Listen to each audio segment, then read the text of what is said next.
Sa muli, isang mapagpalang umaga sa ating lahat. Welcome pa rin sa ating daily devotional. Ito pa rin si Pastor John. Sa umagang ito, ang ating verse ay nasa Psalms 90 verse 12. Teach us to number our days aright, that we may gain a heart of wisdom. May God bless upon the reading of His words. 5 things you can't get back. Number 4, time that's past. Sabi ng isang quotes, time is what we want most, but we use worst.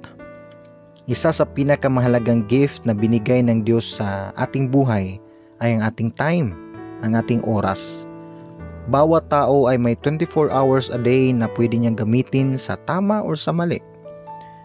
Sabi nga ng isang quotes natin kanina na ang time ay ang pinaka-ginagamit ng tao sa lahat ng bagay. Pero ito rin yung pinaka-inaabuso natin. Ang oras ay isang bagay na di mo na talagang pwede pang ibalik kapag ito ay dumaan na sa iyong buhay.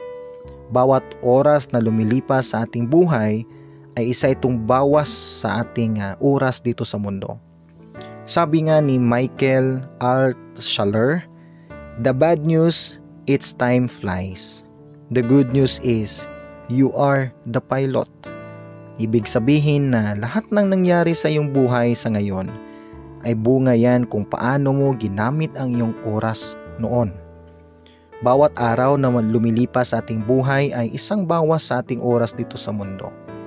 Ibig sabihin na dapat lang na magiging wise at productive yung paggamit natin sa ating oras. Sabi ni Apostol Paul sa Ephesians 5:16, making the most of every opportunity because the days are evil. Ibig sabihin dito ni Paul na sa panahon natin ngayon na halos lantara na ang mga immoralidad, violence, spiritual corruption, natural disasters, conflicts at marami pang iba, ay dapat lang na magiging seryoso at wise tayo sa paggamit ng ating oras. Iba ang ating oras sa lahat ng bagay. Kung may masira sa ating mga gamit sa bahay, pwede natin itong palitan ng mas bago.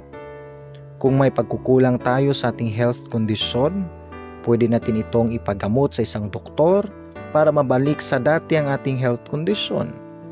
Pero kung nagkamali tayo sa paggamit ng ating oras, ay di na ito pwede pang balikan para baguhin pa. Sa paglipas ng panahon ay meron na talaga itong mga consequences. Lahat ng mga material na bagay dito sa mundo ay pwede mong bilhin na brand new. Kung may masira kang isang gamit, pwede mo itong palitan at bibili ka ng brand new. Pero walang nabibili na brand new na oras dito sa mundo. Isang beses mo lang ito pwedeng gamitin at hintayin hanggang sa ito ay maubos. Kaya gamitin talaga natin ng mabuti at may proper guidance ng ating Panginoon ang ating oras. So paano ba ang tamang paggamit ng ating oras? Number 1, use it to appreciate God's goodness. Paano mo ba tinitingnan ang iyong araw sa paggising mo sa umagang ito?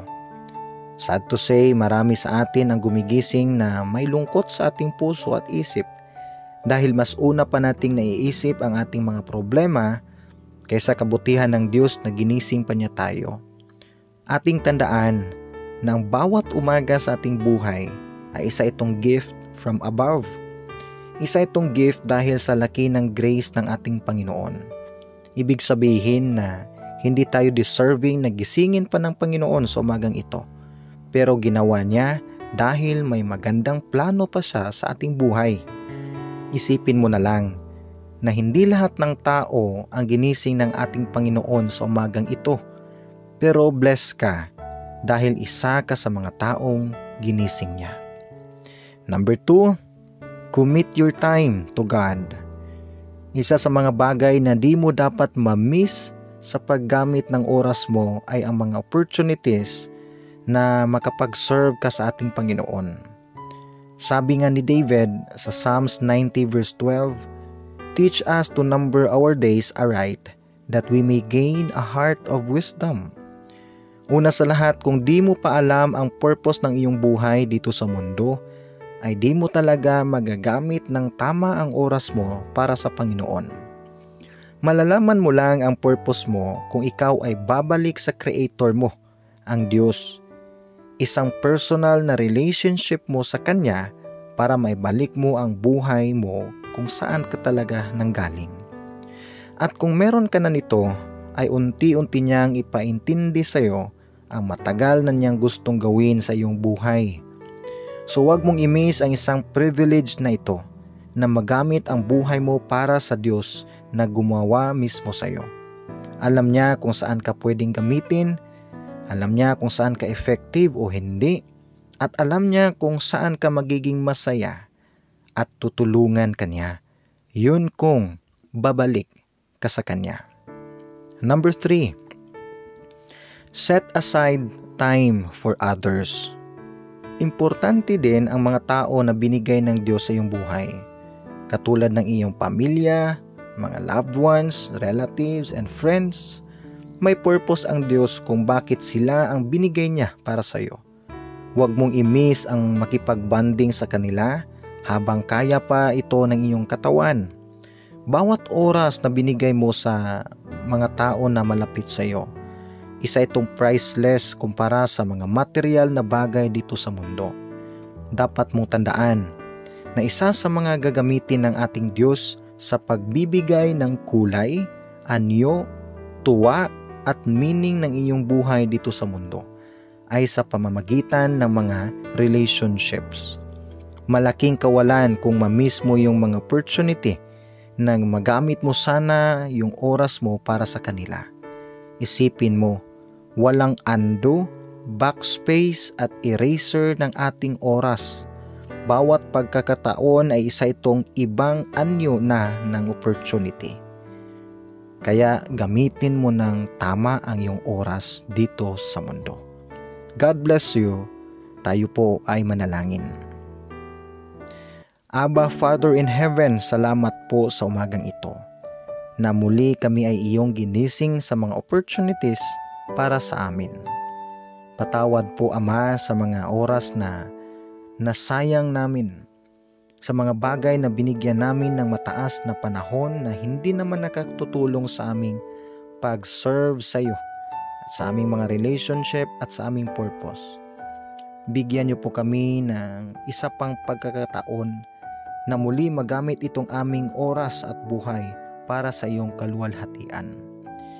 Bigyan niyo pa sana kami ng mataas pa na panahon para kayo ay pagserbisyuhan. Gamitin niyo po ang aming buhay para po sa iyong kaluwalhatian at para po ay maitaas ka namin dito po sa mundo. Ito po ay aming dalangin sa pangalan ni Jesus. Amen at amen.